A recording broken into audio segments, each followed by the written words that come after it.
Saludos amigos de 3030, qué bueno que están con nosotros. Gracias por su amable y gentil sintonía. Lo importante esta noche no es si yo estoy afónico o no. Lo importante esta noche es lo que van a decir nuestros invitados esta noche aquí en 3030. Para mí es un verdadero gusto y placer que en un momento de tanta polarización en el país, con este asunto de la corrupción, estén dos personalidades de la sociedad, representantes de la sociedad civil, que es importante que escuchemos esta noche con atención qué es lo que ellos nos tienen que decir, cuál es la opinión que ellos tienen de la situación actual en Honduras y cuáles son sus propuestas para salir de esta situación tensa en la que estamos viviendo todos y que obviamente nadie desea que continúe creciendo, porque en cualquier momento puede pasar cualquier cosa que nos puede echar a perder el país. Sin embargo, hay medidas y acciones que se deben tomar lo más pronto posible. Esta noche, aquí en 3030, la doctora Julieta Castellanos, ella es la rectora de la Universidad Nacional Autónoma de Honduras. Doctora, muchas gracias por estar aquí. Muchas gracias y buenas noches. Será un gusto poder hablar de este tema que es en este momento tan sensitivo, tan profundo, tan urgente también. Así es. Y esperamos poder aportar. Muchas gracias. También nos acompaña don Carlos Martínez. Don Carlos Martínez es el presidente de la Asociación para una Sociedad Más Justa y es representante, don Carlos Hernández, perdón. Hernández, sí. Don Carlos Hernández es presidente de la Asociación para una Sociedad Más Justa y representante de la organización Transparencia Internacional, capítulo Honduras. Don Carlos, muchas gracias por estar aquí. Un placer, y soy Carlos Hernández Martínez. Esa es la situación. Exacto. Carlos Hernández Martínez. No, un placer. O sea que lo dije bien al final. Lo dijo bien, sí. Un gusto estar en el programa.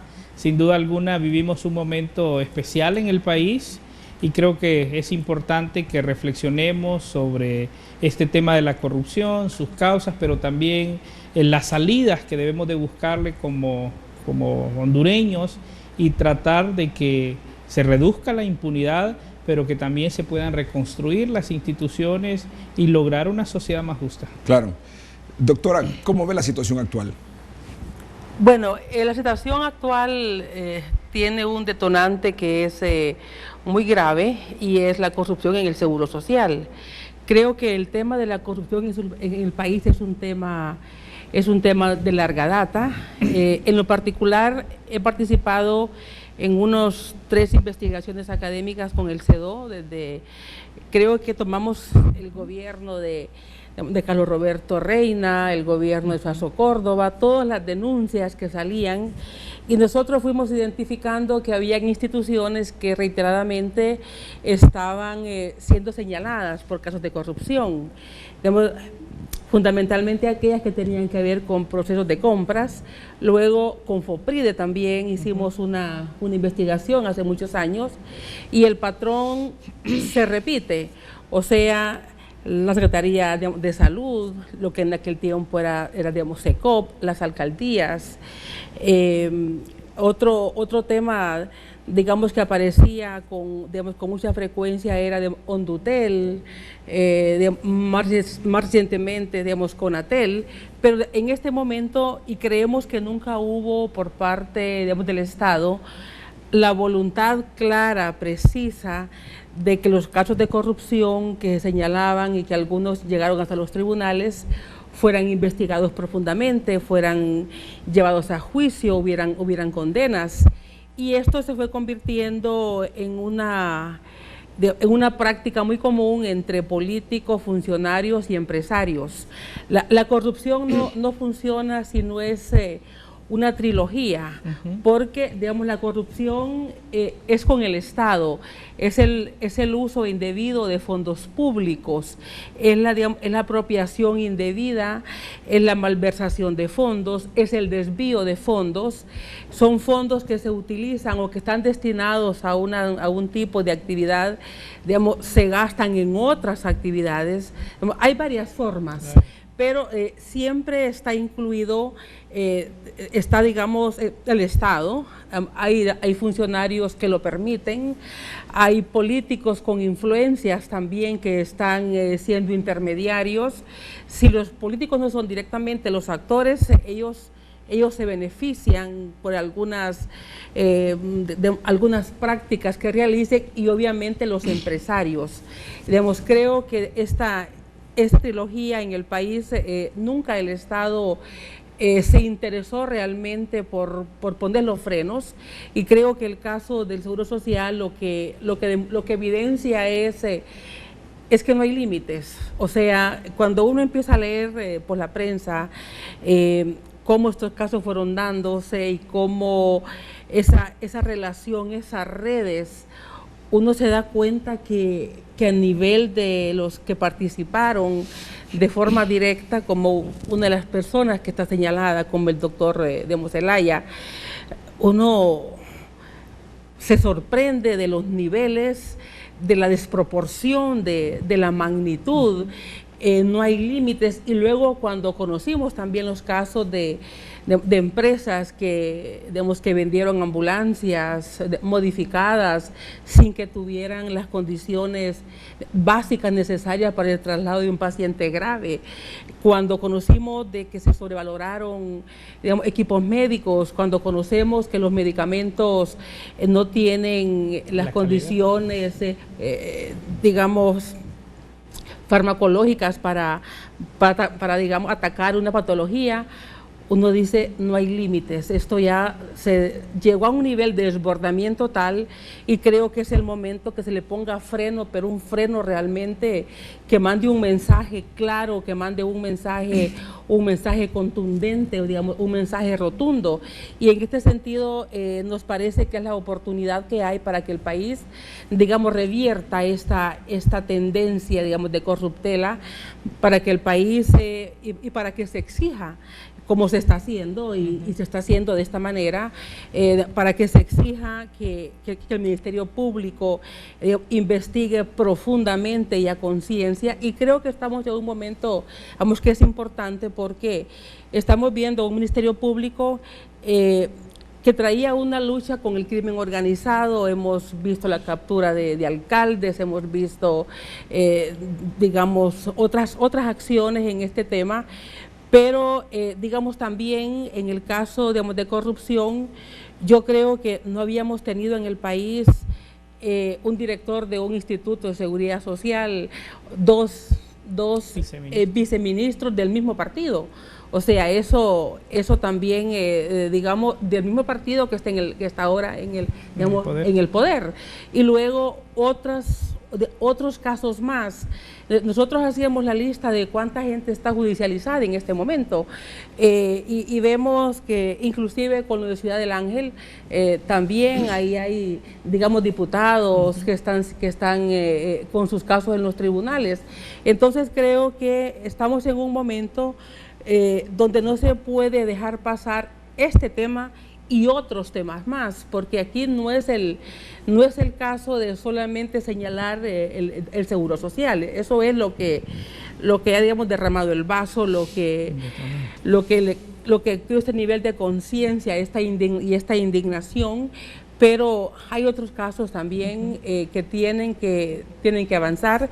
Yo creo que la iniciativa del Congreso de hacer un listado de 13 casos de corrupción fue importante. Sin embargo, hay otros que deberían estar también en esa lista, porque el país necesita enviar mensajes claros, mensajes contundentes, y ponerle freno a esta voracidad de estos sectores que se han beneficiado de la corrupción históricamente. Don Carlos Hernández, para usted, ¿qué sería dar un mensaje contundente, un mensaje rotundo en este momento en contra de la corrupción? Bueno, yo creo que el Estado responda, y que responda con fuerza, y la manera de haciéndolo es requerimientos, pero también capturas, y capturas de los grandes. Ya la rectora lo decía.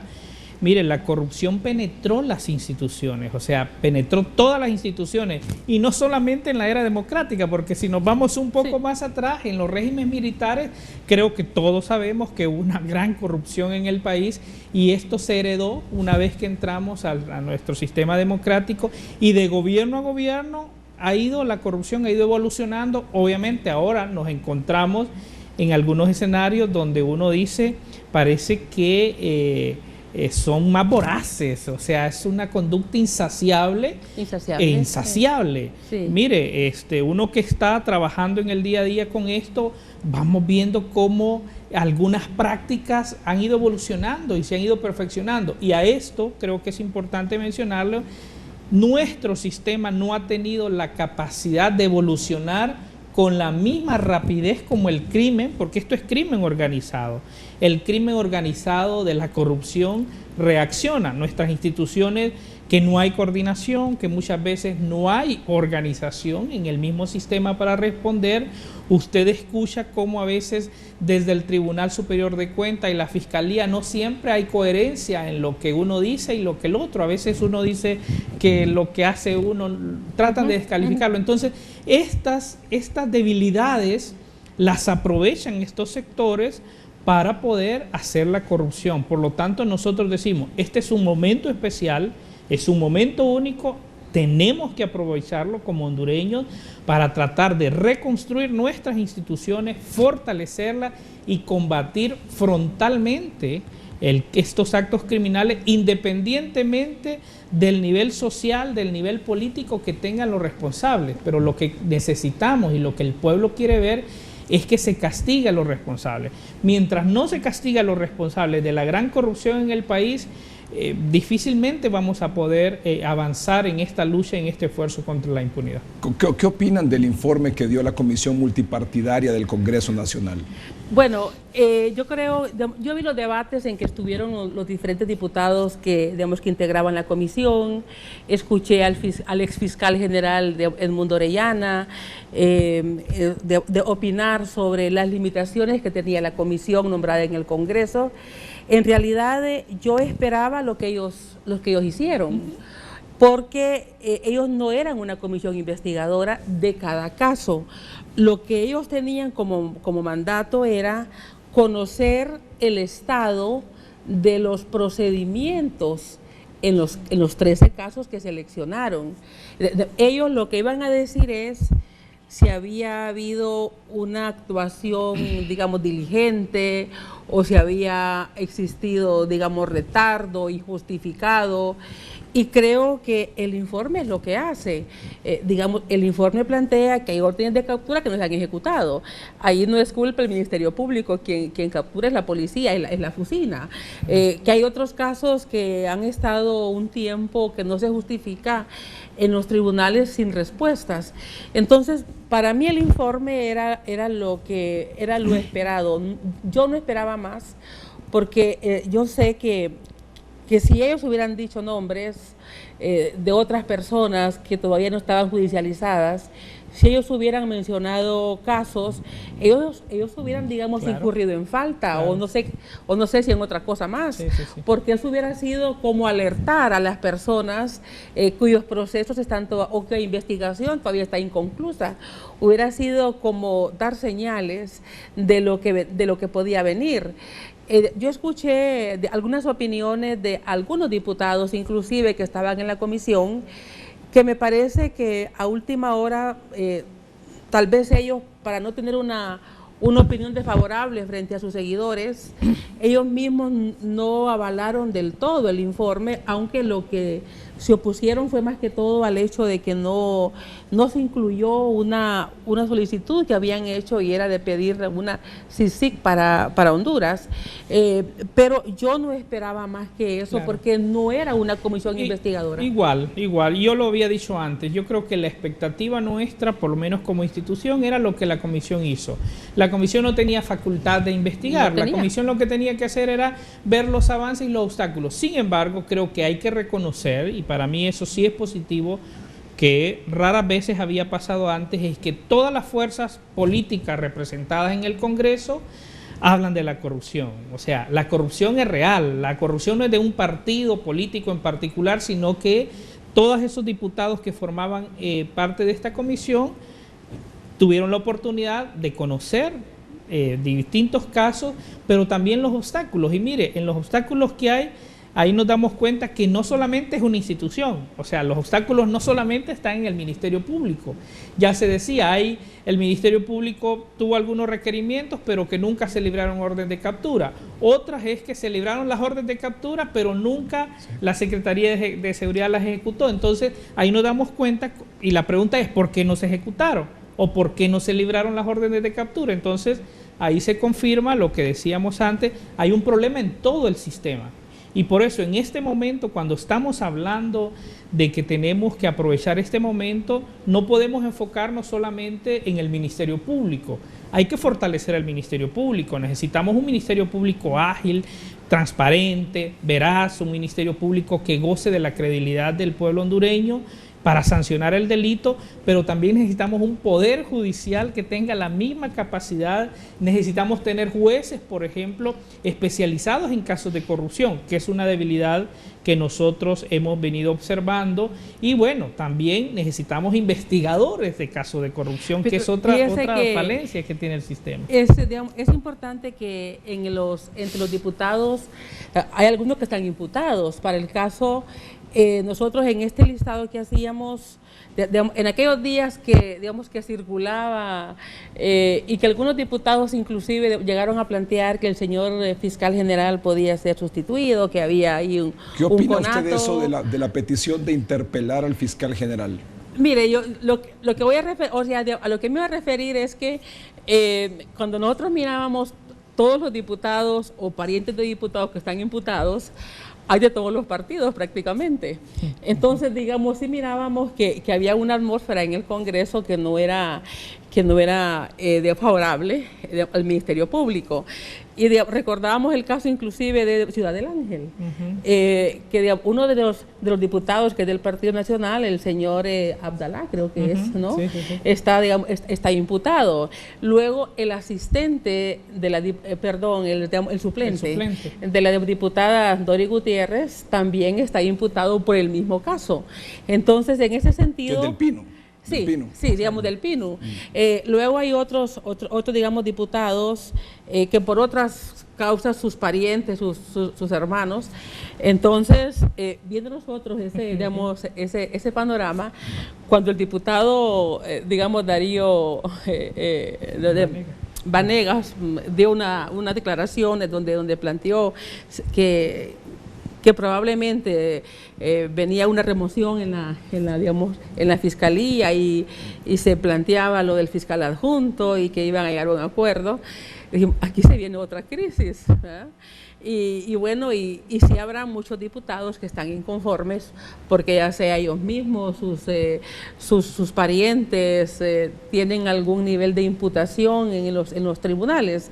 Entonces, digamos, yo creo que en este sentido lo que nosotros planteábamos en ese momento es que el Estado no puede vivir en esta incertidumbre permanente, porque ya venimos de una crisis fuerte el año 2009, una crisis no resuelta todavía, y no resuelta porque no ha habido una aceptación tal de los hechos, tal como se dieron, y luego de los unos y de los otros, ¿verdad? Yo pienso que aquí es un problema donde, porque a veces en el país hay la tendencia de ver culpable en el otro, pero no revisar las prácticas de los, digamos, al interno, claro, mientras se es gobierno. Entonces, eso obviamente no ayuda a los encuentros, y sentimos nosotros que la crisis del año 2009 con facilidad se reabre y vemos las hostilidades y vemos a veces inclusive la intolerancia, o sea, un nivel de intolerancia muy, muy grande, que no ayuda obviamente, porque si no pensás como yo pienso, tú eres del otro lado, ¿no? Eso es lo que está presente en el país todavía. Eso no ayuda. Entonces, en este sentido, digamos, creemos que en este momento es una situación importante donde hay que dar pasos firmes todavía, pero también hay que ver que es un proceso que ha venido construyéndose. Tal vez se espera más celeridad, pero cuando uno conoce el fondo a veces o o por lo menos parte del fondo. Yo recuerdo que hace como unos 3 meses, antes de que esta crisis estuviera en este momento que estaba, y cuando nosotros estábamos en la Comisión de la Verdad y fuimos a la Fiscalía en aquel momento, no habían analistas financieros en el Ministerio Público. O sea, lo que tenían eran abogados, y el abogado no es un analista financiero, ¿verdad? No es un investigador, él sabe de leyes.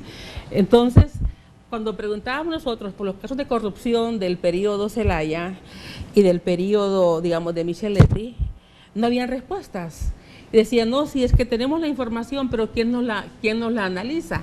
Pues hace unos meses, hablando con el fiscal general, él nos pidió a la Universidad Nacional que querían que nosotros le proporcionáramos a los mejores estudiantes los nombres, sus calificaciones, porque ellos querían seleccionar unos 15 economistas, contadores públicos, para poderlos capacitar y tenerlos entre sus analistas financieros, porque con toda esa información de todo este tema de lavado de activos, de problemas, claro. O sea, se requieren de otras competencias. Sí, todo el crimen financiero, o sea, se requiere de otras competencias. Entonces, en ese sentido, yo creo que eso es parte de las falencias, que a veces uno dice, ¿y cómo va a haber una investigación de fondo en este tema si quién hace las investigaciones? Claro. Ese era uno de los temas que nosotros mirábamos. En ese sentido, y lo que se ha visto como resultado del informe de la Comisión del Congreso Nacional, ¿ustedes creen necesario o no que se interpele al fiscal general del Estado en el Congreso Nacional? Mire, yo creo, esa es una potestad del Congreso Nacional. Obviamente, ellos son los que tienen que decidir. Creo que para nosotros la preocupación es, y Darío Vanegas lo mencionó hace algunas semanas, es que algunos diputados se sientan afectados por las acciones directas que el Ministerio Público está haciendo. Mire, si uno revisa los 128 diputados, nos vamos a encontrar que ellos o alguien de sus familias, hay varios que tienen algunas acciones pendientes. Entonces, creo que esa era como una preocupación cuando vimos el tema de la comisión y se empezó a ver la composición o ver los casos que se iban a discutir. Sin embargo, es una decisión de ellos. Ahora, creo que no podemos desconocer, y ya la rectora mencionaba, miren, ha habido algunas acciones, por ejemplo, todo el tema del combate al crimen organizado. Creo que seríamos injustos como sociedad si no se reconoce que ahí la Fiscalía General, la Fiscalía ha jugado un rol importante en eso, hay que reconocerlo. Sin embargo, todavía tenemos problemas, o sea, es muy lento, hay una cultura de la institución que no permite que avancemos con la celeridad que la sociedad está demandando, y por eso nosotros dijimos, este es el momento. Pero yo creo que su pregunta, para fortalecerlo. Yo creo que su pregunta hay que verla en el contexto para el caso. Estoy recordando las reacciones que ha habido al informe, ¿verdad? Una reacción ha sido del presidente de la Corte Suprema de Justicia, porque el informe me parece, digamos, que reparte parejo los señalamientos de dónde estaba el problema. Digamos, al Ministerio Público le corresponde investigar y acusar, ¿verdad? A la policía y a Fusina le toca capturar. Y a los tribunales les toca todo el juzgamiento y toda la parte procesal. Entonces, si nos atenemos a las reacciones, la reacción del presidente de la Corte Suprema ha sido de desconocer también porque dice que no lo consultaron. Probablemente hubiera sido oportuno que los diputados en esta comisión fueran a la Corte Suprema de Justicia. Probablemente no fueron por respeto al poder del Estado, para no que se viera como, digamos, como injerencia. Pero también entendemos que hay órdenes de captura que no se han ejecutado. Que ya esa es la Policía Nacional. Que es la policía. Entonces, en ese caso, digamos, la pregunta que uno se hace es, si hay una distribución de las diferentes instancias que no han cumplido por la razón que sea, ¿no? Pues debería ser igual los llamados. Vamos, vaya, ¿por qué no han capturado? Porque no, digamos, el caso de uno de los últimos atentados que hubo en San Pedro Sula, que está vinculado, la persona que sufrió el atentado y que afortunadamente pues salió con daños, pero pudo sobrevivir. Pero es una persona que estaba en el informe del Seguro Social. No había sido capturado. Claro. O sea, él estaba en San Pedro Sula. Digamos, él cae porque... Pero ya había la orden, o sea, ya había la orden de captura, o sea, él cae porque... Por otra cosa. Por otra cosa, por un accidente, es la persona esta, ¿no? Etcétera. Entonces uno se pregunta, y si andaba en San Pedro Sula, se andaba libremente porque no lo habían capturado. Claro. Entonces yo creo que ahí hay que ver el conjunto, ¿verdad? Hay que ver el conjunto de toda esta situación para poder... digamos, distribuir las responsabilidades a cada órgano de acuerdo al cumplimiento o no cumplimiento de su función. 3 cosas cuando regresemos. Quiero que me den sus opiniones sobre las marchas que han denominado marchas de las antorchas. Quiero que me den su opinión también sobre esta petición de algunos sectores de que Honduras venga una comisión internacional contra la impunidad.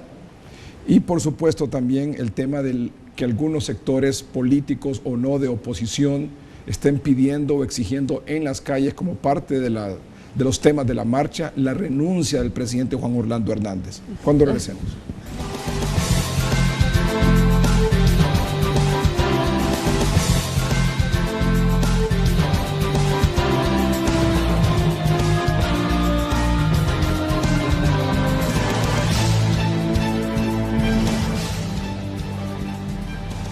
Esta noche aquí en el programa, la rectora Julieta Castellanos, ella es la rectora de la Universidad Nacional Autónoma de Honduras, y nos acompaña también don Carlos Hernández Martínez, presidente de la Asociación para una Sociedad Más Justa y representante de la organización Transparencia Internacional Capítulo Honduras. Los últimos 15 días, 20 días tal vez, todos hemos sido testigos de marchas que se ha denominado marchas de las antorchas. De hecho, aquí en Tegucigalpa el viernes pasado se realizó la segunda, la primera fue el viernes antepasado, y se han desarrollado en distintas ciudades del país. Yo quiero saber qué opinan ustedes de esas marchas.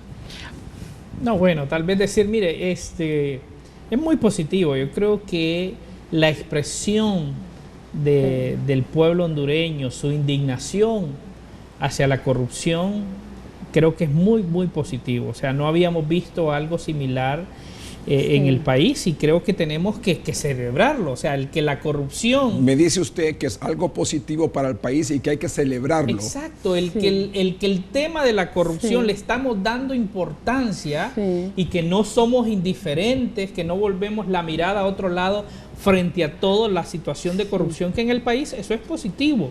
Creo que hay que mencionarlo, hay que decirlo.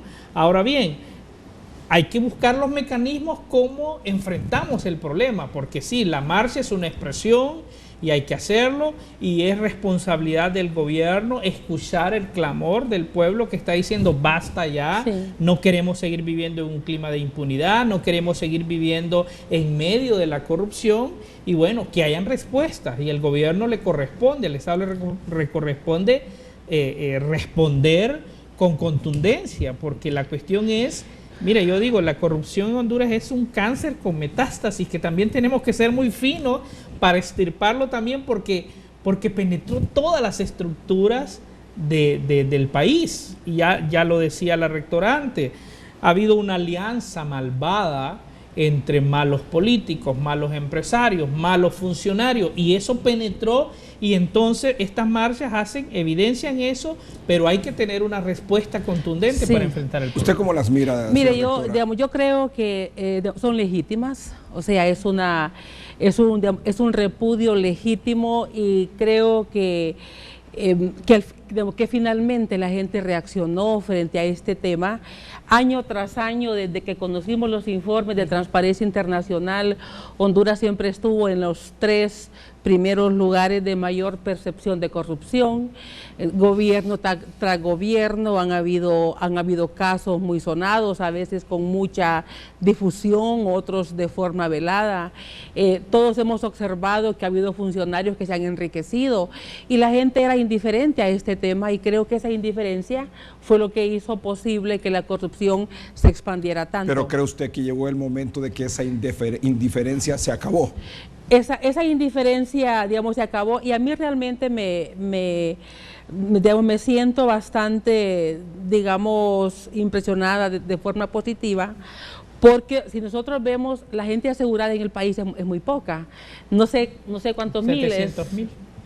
Pero si uno ve, digamos, creo que la gente le ha indignado conocer los mecanismos, o sea, ver cómo es posible que se haya comprado equipos sobrevalorados en 55 millones y ver que los empresarios de dólares, ¿verdad? de dólares, y ver que los empresarios estos empresarios han tenido respeto, de pleitesía, la consideración. Yo creo que no es suficiente que los vayan a enjuiciar y que les vayan a dar, digamos, casa por cárcel. Eso indignaría mucho a la gente. Digamos, creo que, y eso va a depender cómo procese el Estado este tema, porque aquí lo que la gente ve es una inequidad, y esa inequidad también lo que crea es un gran descontento en la gente para, digamos, estas personas que están privadas de libertad ahora, que están en batallones, probablemente con condiciones, pues la gente supone que mejores, obviamente, que si estuvieran en la PN, ¿no? Se dicen cosas que la gente supone que tienen privilegios, que tienen prebendas, entonces, y gente que ha hecho tanto daño al Estado, a la sociedad. Esta es una ofensa, digamos, lo que ellos han hecho es una ofensa a la sociedad, y no deberían tener ese trato privilegiado, esto es lo que disgusta a la gente, y creo que esto es lo que está saliendo en las calles. Con el tema con el tema de las marchas, ¿qué opinan ustedes que algunos dirigentes y líderes políticos de partidos que no son el partido de gobierno participen en las marchas? Digamos, en mi opinión, cuando los políticos ya han ejercido la función pública, cuando han estado en el poder, no les corresponde marchar. Lo que les corresponde es dar cuenta de lo que ellos hicieron mientras eran gobierno para impedir la corrupción. Digamos, en este caso, uno entiende que don Salvador Narrala, digamos, esté en las marchas, porque él no ha estado en el ejercicio directo del poder o indirecto del poder, ¿verdad?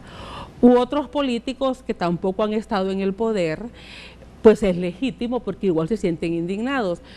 Pero cuando un político, cuando un funcionario, que inclusive esté judicializado, verlo en las marchas las desnaturaliza, porque cuando alguien ya es funcionario y de él dependió la función pública, lo que tiene que dar es cuentas, ¿verdad? O sea, ¿qué hice yo en mi gobierno para que la corrupción disminuyera, claro, para que la impunidad se redujera? O sea, lo que hay que dar es cuentas, porque ya se estuvo en el ejercicio del poder, ¿verdad? Yo tengo ahora una digamos, responsabilidad pública, ¿verdad? Entonces, imagínense si digamos, durante mi gestión en la universidad hubieran casos de corrupción y yo me desentendiera, ¿verdad? Y una vez que salgo del cargo voy a marchar para que castiguen a los otros corruptos. Pero yo cuando estuve en el cargo, digamos, de rectora, no, yo me hice la desentendida, ¿verdad? Yo lo dejé hacer porque como es el poder, todo se permite. Yo debo decirle que en la universidad tenemos 4 casos de exfuncionarios que están presos. Lo que ahí se descubre, se investiga y se denuncia al Ministerio Público. En el momento. En el momento, están presos. Claro. Uno porque por un fraude de 3 millones, de un profesor de San Pedro Sula porque él tenía una clave privilegiada, como jefe que fue, y él alteró calificaciones. Entonces nosotros descubrimos eso en noviembre del año pasado. Dijimos, hay que esperar que vengan de nuevo las calificaciones, y lo agarramos infragante, y se agarró infragante, ahí está preso. Entonces, pero porque yo soy responsable de la institución que es la universidad por ahora, pero yo no puedo estar los 4 años haciéndome el desentendido, ¿verdad? O la desentendida, ¿verdad? Y que los subalternos hagan festín y yo estoy bien, ¿verdad? Y ya después voy a marchar. Claro, ¿No es correcto eso? Yo comparto, creo que no es legítimo. No es legítimo. No es legítimo que alguien que ha estado en el poder y que en su gobierno han habido actos de corrupción, porque creo que esto hay que decirlo. O sea, todos los gobiernos que han habido en Honduras tristemente han usado recursos públicos para las campañas, han habido actos de corrupción y prueba de ello es los 13 casos que se mencionaron en la comisión multipartidaria. Ahí podemos ver nosotros que fueron casos de corrupción en distintos gobiernos. Si no una acción contundente para frenar la corrupción, por favor, ¿verdad? No creo que no es legítimo que salgan las marchas. Y por otro lado, sobre las marchas, yo creo que es importante decir, si cada hondureño que anda una antorcha, cada hondureño que sale a protestar contra la corrupción, asume el compromiso de ser un promotor de la transparencia, asume el compromiso de no involucrarse en actos de corrupción en los detalles pequeños, porque a veces la acción de andar en la calle y que de repente les lo pagar coimas y pagar coimas, sí. Si todos esos hondureños que se están movilizando a nivel nacional asumen el compromiso de actuar con responsabilidad, actuar de manera de transparencia, ya es una ganancia para el país. Vimos hace un momento y me daban su comentario sobre las marchas de las antorchas, pero también ahora hay marchas, como decimos, del otro lado. Hoy hubo una marcha aquí en Tegucigalpa y también en Choloma, entiendo, y en Comayagua, de gente del Partido Nacional que sale en apoyo. Pero no es correcto, o sea, el Partido Nacional... Póngame video de apoyo solo para ilustrarlo también. O sea, digamos... Perdóneme, solo quiero ponerle el contexto. Salen estas marchas y dicen... nosotros apoyamos al presidente Juan Orlando Hernández, caiga quien caiga y los corruptos a la cárcel. Eso es lo que dicen esas marchas. Caiga quien caiga, mire el libro. Sí, ya vamos a hablar sobre eso. Sí, por favor, tenemos que aclararlo de caiga quien caiga. Ya lo vamos a aclarar, pero así como dieron su opinión de una, sí. deben la opinión de la sí, otra. No, digamos, es incorrecto, vaya, digamos, no puede hacerse de la calle un pugilato, ¿verdad? El Partido Nacional lo que le compete es, estando en el gobierno como está, es demostrar toda la voluntad política para que el caso se aclare. O sea, de eso va a depender la credibilidad, de eso va a depender realmente que se restituya la confianza, de eso va a depender que la imagen del partido pueda mejorar porque está bastante maltratada. Entonces, en este sentido, sacar el Partido Nacional, gente a la calle, más bien, ojalá que no vaya a llegar a grupos de choque. Yo creo que no es lo que procede. El Partido Nacional, pues sí tiene todo el derecho de apoyar al presidente. Es probable que como algunos sectores que están en la marcha también dicen que renuncie el presidente, etcétera, pero el momento más ahora del gobierno es de avanzar. A mí me parece bien que el presidente haya salido diciendo públicamente caiga quien caiga, nadie ha comprado impunidad en mi gobierno. Eso digamos, denota que él se distancia de ese tema y dice, eso está en la justicia y nosotros no vamos a intervenir. Eso está bien, pero sacar gente a la calle en apoyo al partido, el partido lo que tiene que, y todos los partidos tienen que verse hacia adentro y deben de ver también esto como una oportunidad para sacar, si es que les interesa, ¿verdad? Porque eso es decisión de ellos obviamente, pero deberían de verlo como una oportunidad para limpiar esos partidos, porque el daño que la corrupción le está haciendo a los partidos políticos es muy grande y eso puede tener consecuencias al sistema democrático y a la gobernabilidad. Vamos a un corte comercial y las dos preguntas cuando regresemos. ¿Qué opinan de esta petición de una comisión internacional contra la impunidad en Honduras y de la petición de algunos de los sectores que marchan en estas marchas de las antorchas? No sé si es una petición general o de cierto sector de que renuncie el presidente Juan Orlando Hernández. Después del corte comercial.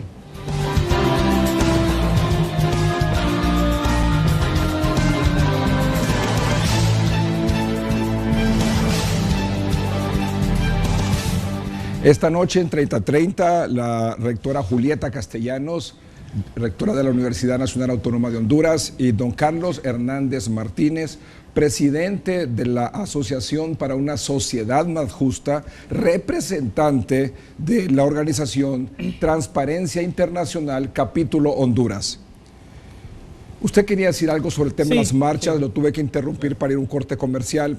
¿Lo puede opinar ahora? Creo que es importante decir, mire, Honduras ya sufrió la polarización de la sociedad. Yo creo que no podemos estar midiendo fuerzas en la calle. Las marchas legítimas hoy son las marchas en contra de la corrupción, en contra de la impunidad.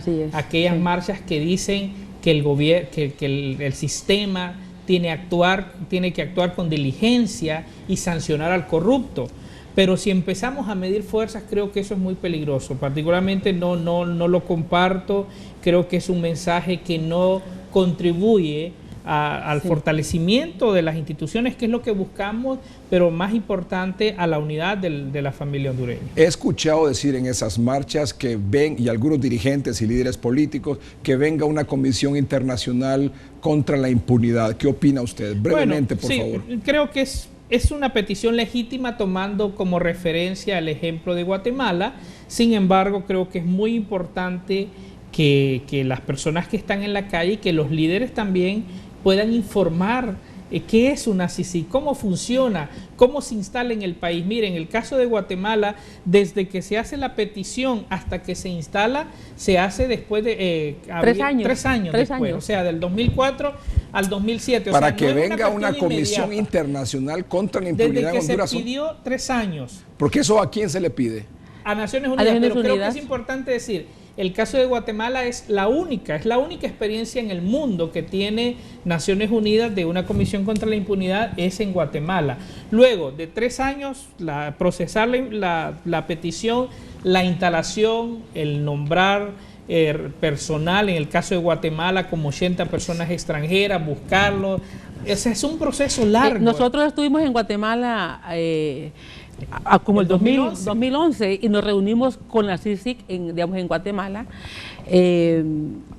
viendo con el tema inclusive de los crímenes que habían habido en el país, el crimen del Andaver, del crimen... Perdón, paréntesis, porque allá la Comisión Internacional se llama contra la impunidad. ¿Se refería a impunidad por el tema de asesinatos o el tema de corrupción? Es que surge después de los acuerdos ¿Por violencia de paz, o por corrupción? No, mire, surge después de los acuerdos de paz en Guatemala, donde el sistema de seguridad, no había confianza de que el aparato de seguridad del Estado iba a poder hacer su rol, cumplir su rol de manera efectiva, justamente después de un proceso de un conflicto armado interno. Y eso es lo que da origen a la CICIG. O sea, para que haya una CICIG tuvo que haber un caso muy puntual, muy específico. Había sido la muerte, digamos, de Gerardi en Guatemala, que fue el que trabajó en un informe sobre las muertes durante la guerra. Y nosotros estuvimos allá, creo que nos reunimos cuando estaba el fiscal costarricense, Dalanese. Ya había salido el equipo español, que es el primero, digamos, que estuvo, y que fue el que investigó el caso de la muerte, digamos, de Rosenberg. Nos atendieron todo un día, ¿verdad? Claro. Digamos, en Guatemala, nos reunimos con diferentes gentes, porque nosotros estábamos pidiendo una comisión, digamos, una CICIG contra los crímenes que había en el país.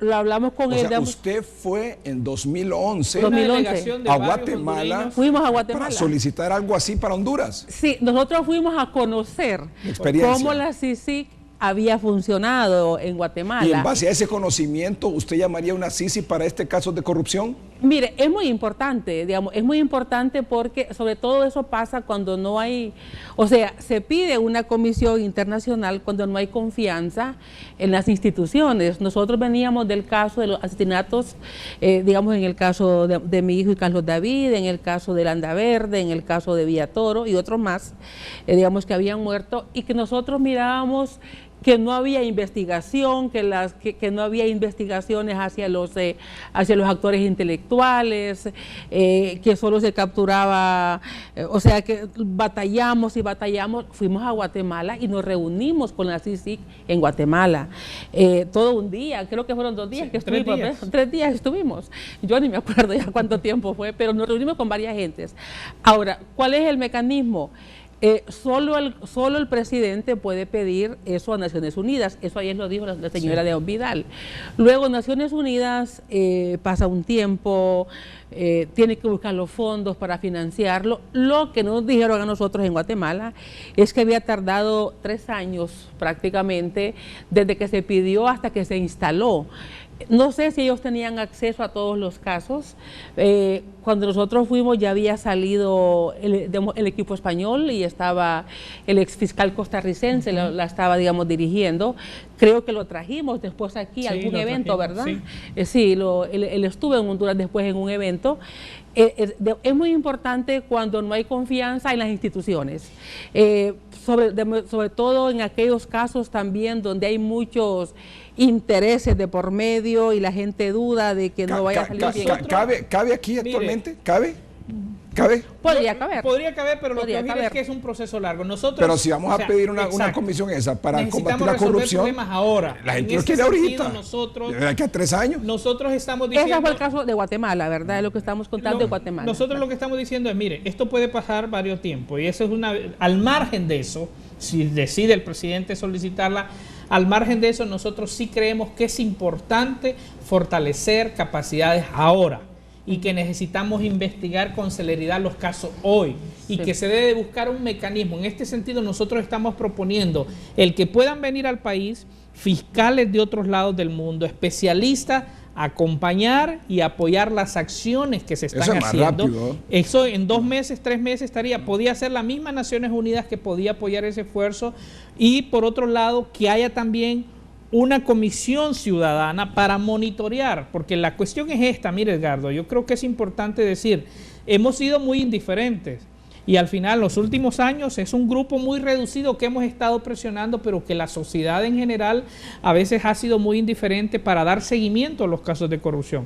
Entonces estamos planteando que vengan expertos, que se instalen, que ayuden y por otro lado una comisión nacional ciudadana para monitorear y ver la efectividad del sistema en todos estos casos de corrupción. Vamos a un corte comercial, en un momento continuamos.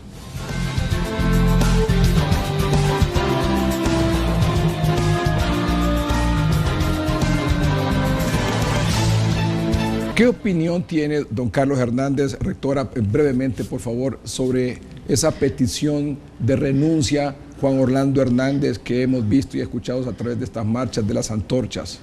Mire, normalmente siempre en las marchas pasa eso, la petición de la renuncia de los presidentes, eso pasa aquí, ya ha pasado antes, pero creo que los que piden y los líderes tienen que reflexionar un poco. Si renunciara el presidente Juan Orlando Hernández, ¿quién se queda de presidente? A Ricardo Álvarez, por ejemplo, que es uno de los designados. Es lo que nosotros queremos como presidente del país. O sea, no es que se va a convocar a nuevas elecciones o algunos pensarán que es la oportunidad para instaurar la Asamblea Nacional Constituyente, pero no es lo que va a pasar. Así es que yo insisto, creo que es legítimo el protestar contra la corrupción, el protestar contra la impunidad, pero también tenemos que ubicarnos y entender de que eso de que pide la renuncia y va a renunciar y que va a haber un cambio radical, eso no va a pasar en el país. Doctora. Bueno, en una marcha, digamos, concitan una cantidad de intereses.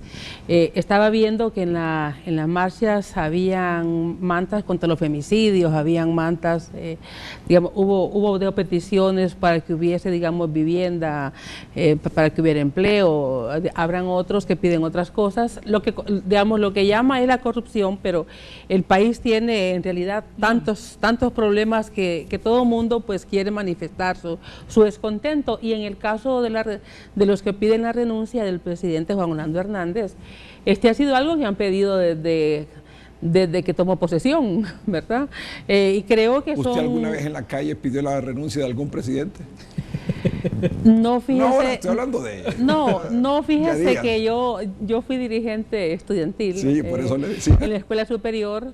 pero nosotros más bien, nosotros eran otras las luchas que teníamos. Usted sí pidió renuncia del presidente en las calles. Sí, en algún momento, en medio de dar el me acuerdo cuando fue expulsado del país, creo que fue la última marcha que anduve muy masivamente cuando salió Gustavo Álvarez de Honduras, cuando lo capturaron en San Pedro, fue, ¿verdad?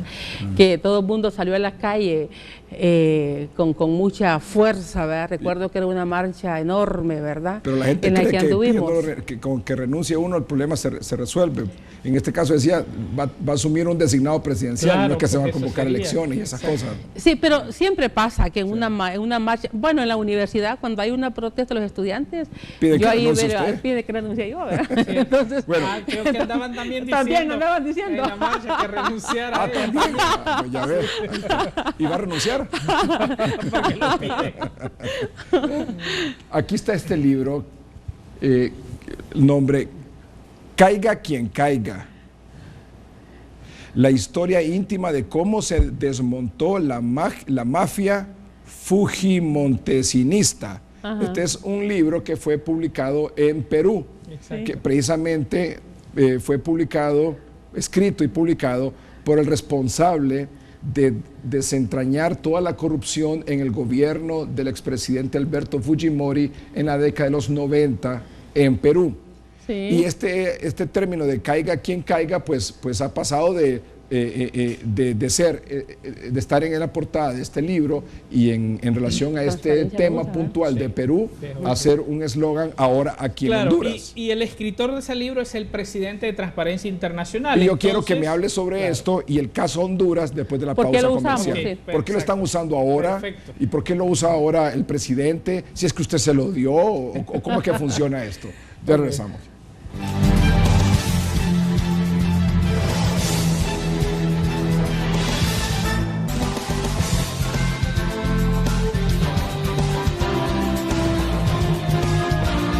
Me dice que este libro, Caiga quien caiga, que es de lo que ocurrió en los 90 en Perú durante el gobierno de Alberto Fujimori y la corrupción en esa administración, lo escribió el presidente de Transparencia Internacional, organización de la cual usted es representante aquí en Honduras. Perfectamente. Transparencia Internacional con presencia en 140 países a nivel mundial. Su presidente, José Ugaz, escribió este libro, Caiga quien caiga, y estamos en una campaña global contra la impunidad, y es una frase que usamos en muchos capítulos alrededor del mundo. Es decir, esta es una frase de Transparencia Internacional. Y nosotros la usamos aquí el 18 de marzo, empezamos a usarla, luego la repitieron algunos medios de comunicación y bueno, los políticos, el gobierno de la República lo que pasa es que aquí la gente no lee. Entonces, si tuviéramos realmente unos sectores que tienen protagonismo público, que fueran ilustrados, que leyeran, no les parecería, no se sorprenderían o no descalificarían, ¿verdad? Pero nosotros, en Verdad el País, hay mucha falta de lectura. Pero mire, si adoptan la frase todos los sectores sociales del país, pero lo que ha pasado, es que estos sectores que descalifican a todo el mundo, claro, bueno, eso es que lo que han dicho que la frase la usó APJ y nosotros como para seguir al gobierno. O sea, como es gente que lee poco porque más está en la confrontación, en el conflicto, es poco leída, para no decir más, ¿no? Entonces, pero este libro es de circulación desde hace tiempo. Todos los que estudiamos el tema de la corrupción o que leemos o hemos leído, nos hemos interesado, tenemos que pasar por esos libros. Doctora, muchas gracias. Don Carlos, muchas gracias. Un placer. Gracias por su atención. Buenas noches y que estén bien.